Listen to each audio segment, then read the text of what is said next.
Once known for being the weird city, I saw this city before all this stuff. Portland is different. I smoke every day. Got fentanyl every day, yeah. Portland made history by becoming the first city in America to decriminalize drugs. You walk down the Cornside, fetty. You walk down the Toots, fetty. Davis, fetty. 4 years ago, Measure 110 passed, aiming to shift the focus from punishment for drug users to rehabilitation. The addiction crisis that's gripping parts of Oregon. We all said, stop putting us in jail, it's not our fault. Behind all of this sits one of the most powerful families, the Sacklers, and they didn't just worsen the crisis, they also promoted fentanyl. Measure 110, which decriminalized the possession of small amounts of hard drugs. The reality of the opiate crisis is stark. Did you write 325 prescriptions the first week of January for more than 19,000 oxycodone pills? Possibly.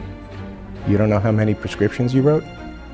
I don't, it may well be. That you was prescribed fentanyl? Yeah, fentanyl. The doctors do. I got prescribed oxys and all that from the doctor. I mean, if you look at it, 4 of 5 injectable drug users started getting opioids, whether it be OxyContin, prescription or non-prescription. There is a direct correlation between the two. We have been overwhelmed. White folk fucking up everything. America every motherfucking night.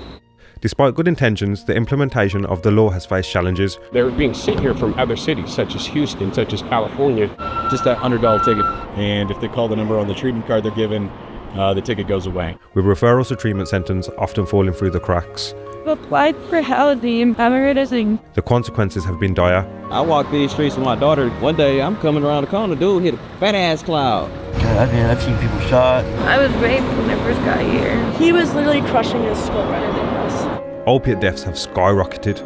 In Multnomah County, where Portland resides, overdose deaths involving fentanyl surged by more than 5 times. What's considered a good day in your life? I don't have one. What's considered a bad day? Every day. Do you see a way out of your situation with it? No. Amidst the despair, there is hope. We basically set up stations, we serve the homeless. Voices rise. You can't really blame nobody but yourselves. I'm going to show you how I'm going to do it. I'm going to do it 150 times better. The journey to redemption is fraught with challenges. There's a lot of them out there, just rough times. I mean, we've all had it.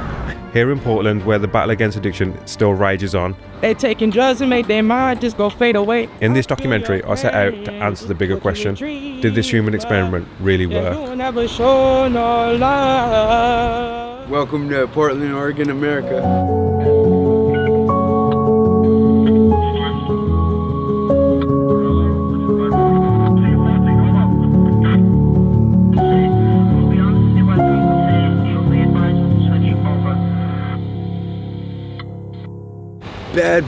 Bad boys, what you gonna do when they come for you? Run, what do you expect, man?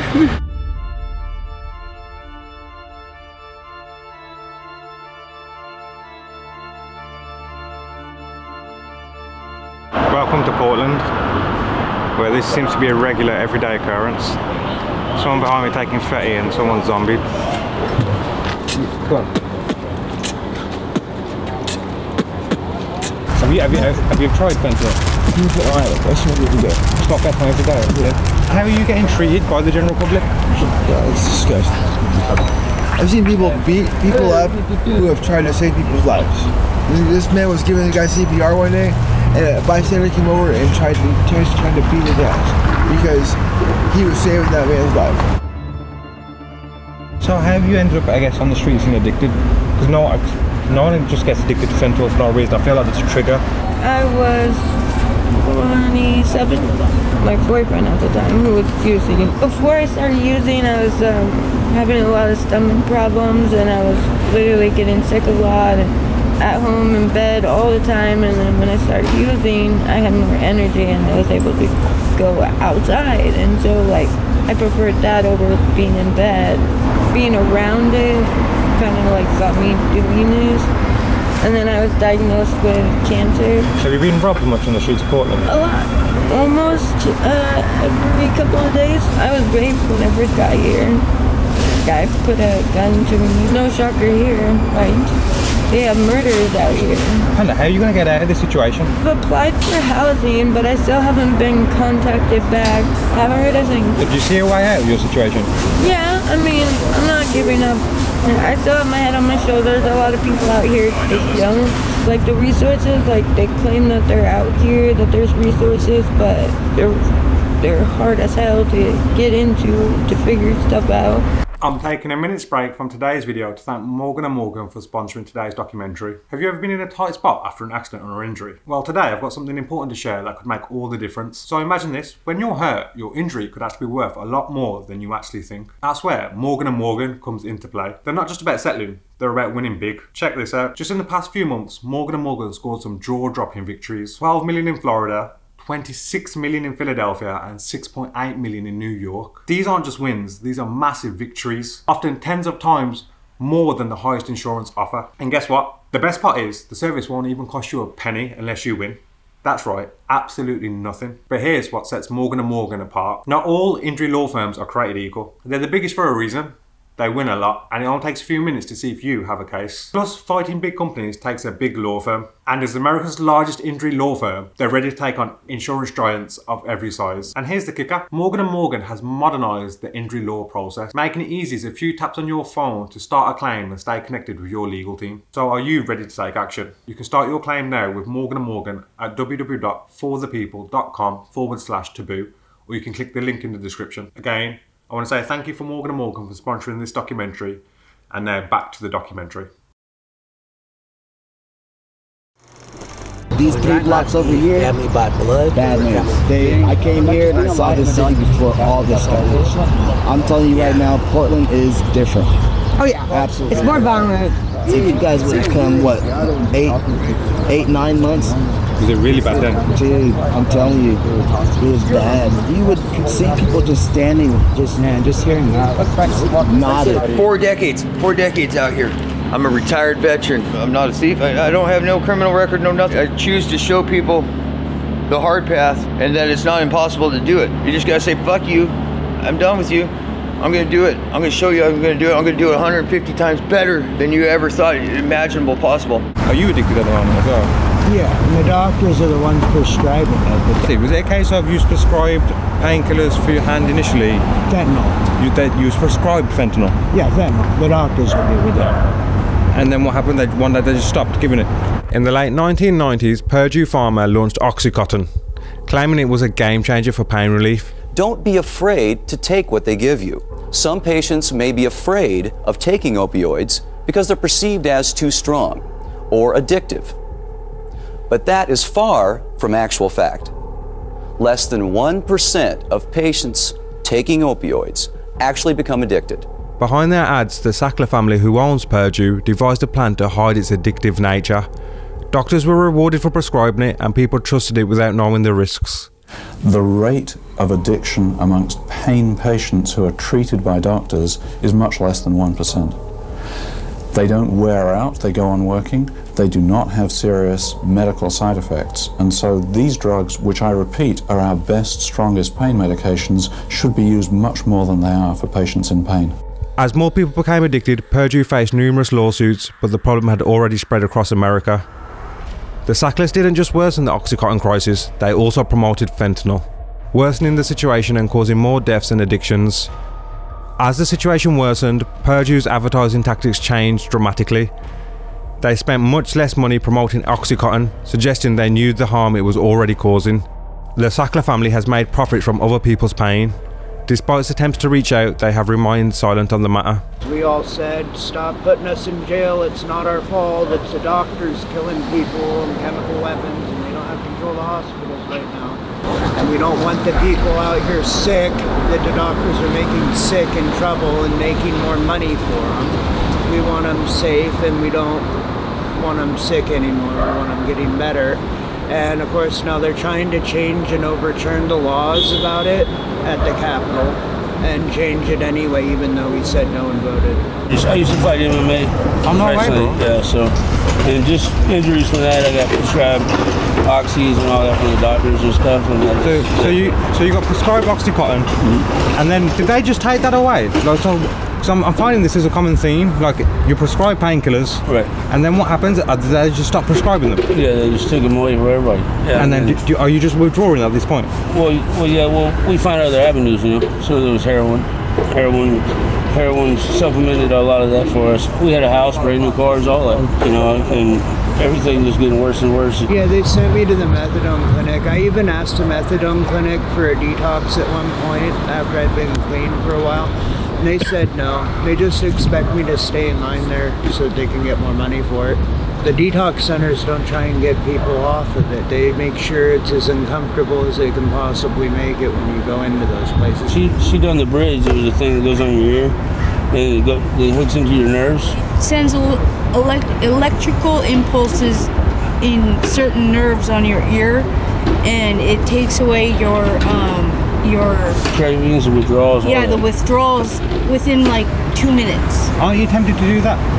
It's expensive. Like my parents paid like $1,500 or something for me to get the bridge device on, and we just don't have that kind of money.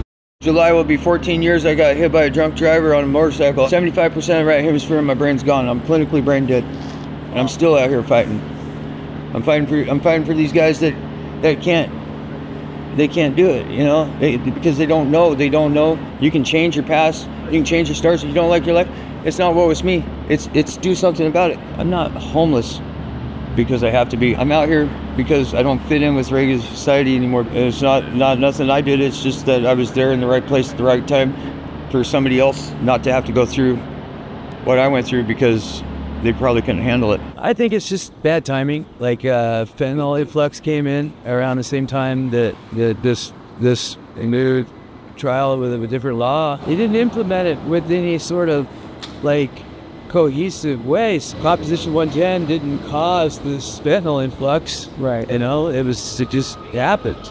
It seems like they're kind of blaming, you know, that. Here's here, kind of getting it mixed up with like what's, you know, really wrong. How it's affected the city? Horribly. Every morning, you have 7 or 8 people doing fentanyl here. Narcan, giving out Narcan, it's just constant. And so because they feel like the drugs are illegal, a lot of times I'll come in the corner and there are people who will talk to me, and they're being sent here from other cities, such as Houston, such as California. The undesirables in other cities are being shipped here because everything's illegal, and that's where they want to keep that here. It makes me feel like a complete societal failure. Yeah, I'm grimy because I just got done cleaning the businesses up in my neighborhood after the freaking spawn monkeys. They go through and they trash everything. I go through and I pick all that up so that way when they come into work in the morning, they don't have to see that. How long have you been homeless? 15 years. How old are you? 36. What's considered a good day in your life? I don't have one. What's considered a bad day? Every day. Do you see a way out of your situation with it? No. Not everybody's bad, and not every bad person is evil. Give somebody a chance. Just because you have it better than them doesn't make you better than them. I have money, but I don't need money. I don't need money. Money doesn't dictate me. What dictates me is doing the right thing. We've been primarily arresting drug dealers for the last year or two, just because there have been a lot of these. If they're openly using as well on the street, is there a repercussion for that? Just that $100 ticket.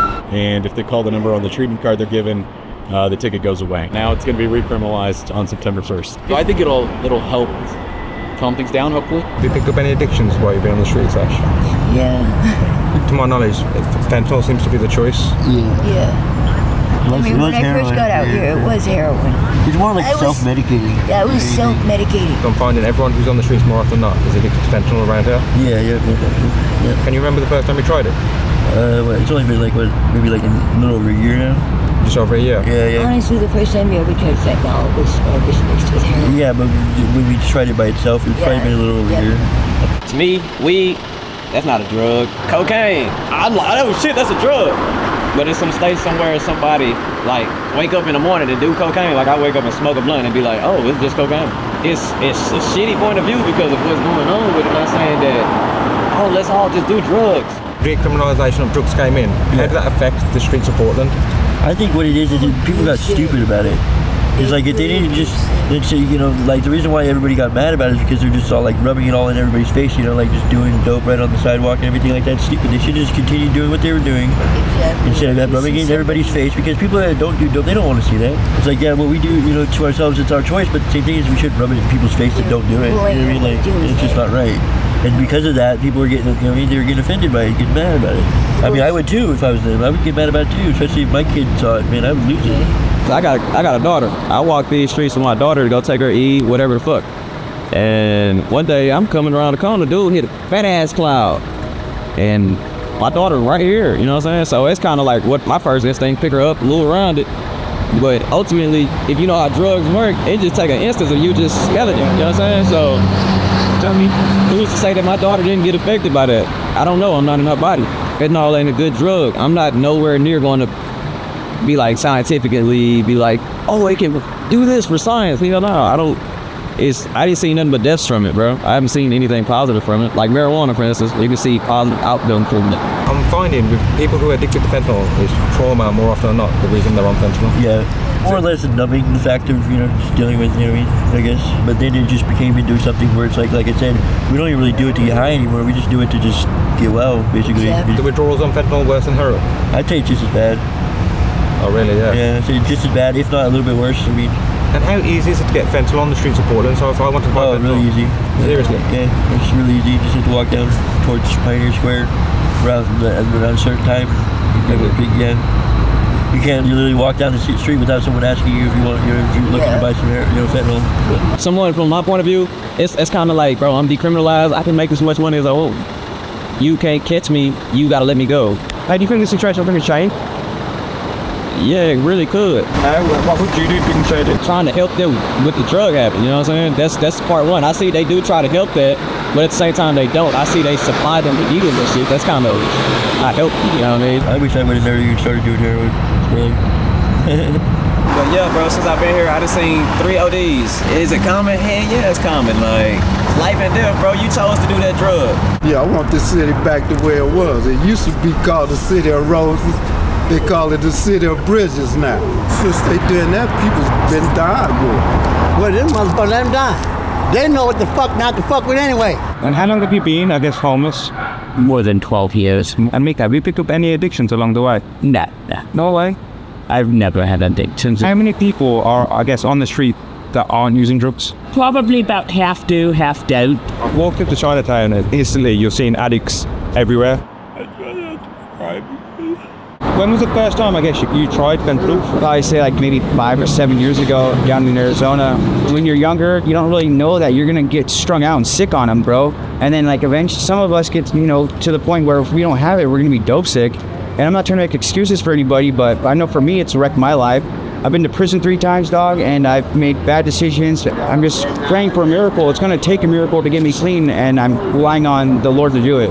Like the community sees me out here fucking using, and they're trying to fucking hustle up money and shit, and I would love to show them a better version of myself one day and just do the Lord, you know what I mean? Serve others, Dave. I don't know them personally, but I've talked to them. They've all been pretty, caring and like, when kids come by, they try to put their stuff up. Since they've decriminalized drugs, do you reckon that was a good decision for the city or a bad decision? I believe that was very bad. Very bad. Yeah, I think they should, certain drugs should just be illegal. They shouldn't be able to use it. And I mean, a lot of these people, they've all been through hardships or, something happened in their life, so they ended up out here. A lot of us are being tormented by demons. I'm still an active drug addict, and that's not okay, bro. Like the Bible says it. How has Portland changed since they decriminalized drugs?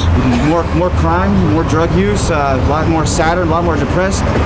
People have moved out, you know what I mean? The police, I'd like to shout out to them, and the fire department, and the emergency services, so thank you guys, And do you think it's good that they're reverting that law? I think it is. I think they need to make certain things just legal. They shouldn't be doing it. I mean, we had a guy OD over there today. Girls over there, they got Narcan, they got him back on his feet. We got the ambulance here, I called them. There's a lot of them out there, just rough times. I mean, we've all had it. Came down here to spend the day down here. We walked by a group of tweakers, and as we were walking by, the tweakers ended up blowing Fetty smoke in a couple of our friends' faces, and they literally had to go to the hospital. 18. 19. 41. 22. If I see anybody near me that is doing Fetty, I say, get the fuck away or don't come here. or don't do it. Like, come on now, we drop people because we do it. Not only does it mess with your mind, it pretty much kills every cell in your body. You know, fire will literally cut holes in your body. Last Monday, me and a few other people were held hostage by a serial killer. He killed his fiancée and his fentanyl. He was literally crushing his skull rather than Ross. When he woke up, the hospital was brain. Do you get offered much fentanyl hard drugs by dealers? Oh, day by day. You walk down the Burnside, fenny. You walk down the Toots, fenny. Davis, fenny. Everett, fenny. Everywhere. Pretty much anywhere in Portland you go, people are always asking for fetty. That's insane. 18, 19-year-olds homeless on the streets. Portland's different. I guess the only city I've been so far. That was just mind-blowing. But they seem like a nice community. Yeah, so this is Night Strike. It's been happening for 20 years under the Burnside Bridge. Same time each week, 46 weeks out of the year, where we basically set up stations. We serve the homeless in just about every way possible. Food, clothing, haircuts. We got medical services, housing resources, addiction treatment, recovery center, which we run right across the river. So that's my biggest passion, is getting people who are ready for sobriety. We'll pop them in the van tonight, bring them over to treatment, and they can live with us for up to a year. The real magic of Night Strike was in the middle. You'll see these tables just set up, and that's really a community center where every week we have about 100 to 150 volunteers that come from all over. Lake Oswego to Vancouver. They come down, do a little orientation on the other side of the road there, and then they come and leave the stations. The resources are just ideal.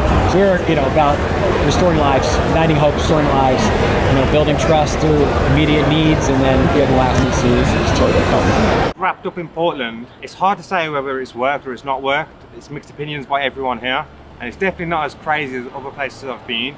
There is open drug use, but it's probably the safest place I've felt out of every fentanyl epicenter that I've been. It's strange, because prior to coming to Portland, I was told to be prepared to be shocked. If you ask my opinion, I would say this is working, but I guess we'll see what happens in the next 12 months, because they're looking to revert it, and we'll see what happens then.